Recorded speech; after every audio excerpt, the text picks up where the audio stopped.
You think you're in control. You believe your thoughts are your own, that your choices are deliberate, that your memory, your judgment, your identity are based on reality. But what if that's a trick? What if your brain isn't a lighthouse shining out into the world, but a clever illusionist fabricating stories to make you feel sane? In You Are Not So Smart, journalist and researcher David McRaney leads us through the weird, entertaining, and at times humiliating world of cognitive biases, mental fallacies, and self-deceptions. This is not a self-help book. It's a self-unmasking book. It shows you, piece by piece, how much of your mental life is an echo chamber of false certainty, and how understanding that can make you wiser, gentler, and ironically smarter. Let's take our time. Buckle in. And get ready to meet the real, unreliable narrator, your own mind. Chapter 1. The misconception of memory. You don't remember your life. You remember your last memory of it. This alone is enough to question everything. McRaney opens with a story. A woman confidently identified a man in court as her attacker. He was convicted. Years later, it was proven she had seen him on TV earlier that day, and her memory merged the two. This isn't rare. It's human. Memory is not a video recorder, it's more like a Google Doc. Open it, and it's edited by current emotions, expectations, and social input. And it gets worse the more confident you are. False confidence is a feature of flawed memory, not a bug. Chapter 2. Confirmation bias. Imagine this: you believe coffee is healthy. You read an article saying it reduces Alzheimer's. You nod. Another article says it may increase anxiety. You scoff. That's confirmation bias. It's not about what's true. It's about what already feels true. Your brain builds a psychological fortress around its beliefs. And when new information knocks at the door, it only lets in friends. This makes debate nearly impossible.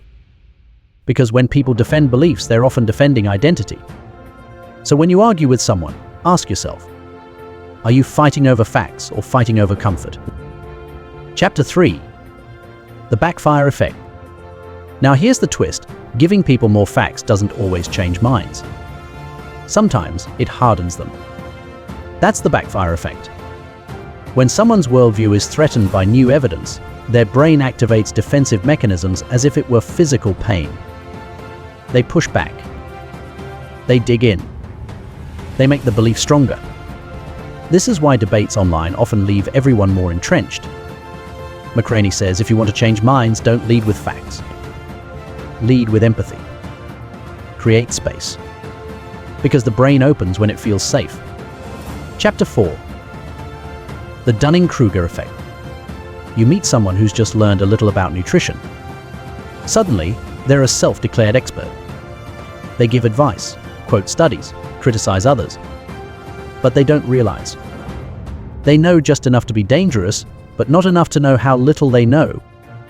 That's the Dunning-Kruger effect. We're blind to our own ignorance, especially in complex fields. This doesn't just apply to other people. It applies to you and me. The antidote. Humility. E. Questions. The words "I don't know." Those 3 words may be the beginning of actual intelligence. Chapter 5.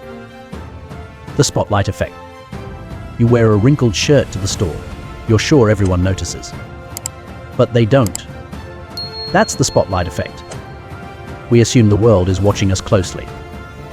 But in truth, everyone's too busy thinking about themselves. This illusion causes social anxiety, overthinking, and self-censorship. When you realize the spotlight is imaginary, you gain freedom. You start to live for truth, not applause. Chapter 6. The illusion of control.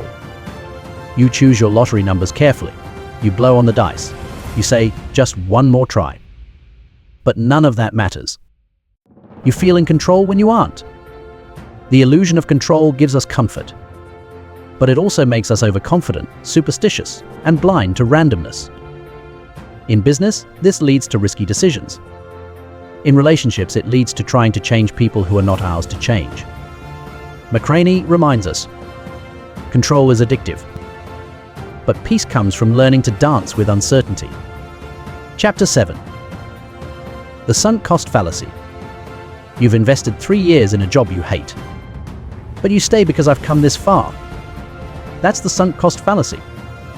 It's when we continue down a path, not because it's right, but because of what we've already put in. But sunk costs are gone, spent, dead. They don't justify future suffering. Wisdom is not staying because of the past. It's choosing based on the future you want to create. Chapter 8. Choice paralysis. Modern life gives us thousands of choices.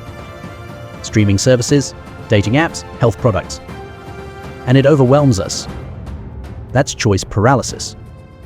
McRaney shares studies showing people with fewer options are happier and more decisive. Too many choices, regret, anxiety, and FOMO. The solution? Decide on your values, then choose simply and commit.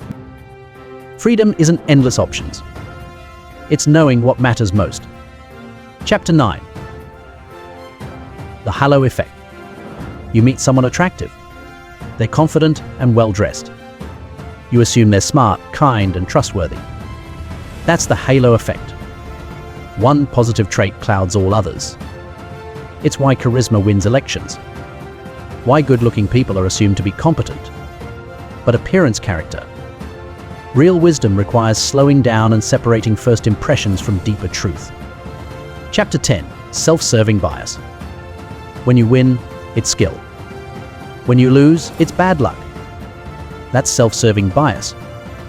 It keeps your ego inflated but prevents growth. McRaney says this bias stops us from learning. Because if nothing's your fault, you change nothing. The most courageous people, they own their mistakes.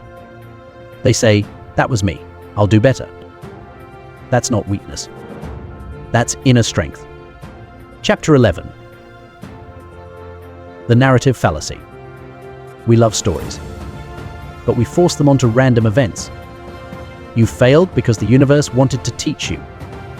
You got the job because it was meant to be. Maybe. Or maybe it was just life. We crave meaning. But sometimes the truth is, there is no tidy reason. And that's okay. Let things be messy. Let things be mysterious. Let your life unfold without needing to explain every moment. Chapter 12. Why this all matters. You're not so smart. That's not an insult. It's an invitation to question your thoughts, to befriend your biases, to stop pretending you're certain and start becoming curious. This book isn't about shame. It's about freedom. Because when you realize your brain is tricking you, you stop being tricked. And you start seeing the world and yourself as it really is. You are not so smart. But now you're more aware. And awareness is the beginning of wisdom. So next time you assume someone's motives, pause. You feel attacked by new information, breathe. You cling to a decision just because of the past, release. You think your memory is flawless, question it. If this helped you see yourself more clearly, subscribe to Real Deep Understanding. Because here, we don't pretend to know everything. We practice not knowing on purpose. Like this if it made you laugh at your own brain. Comment which of these biases surprised you the most or hit hardest. Share this with a fellow overthinker or armchair expert. You'll both enjoy the mirror. You are not so smart. And that's the smartest realization of all.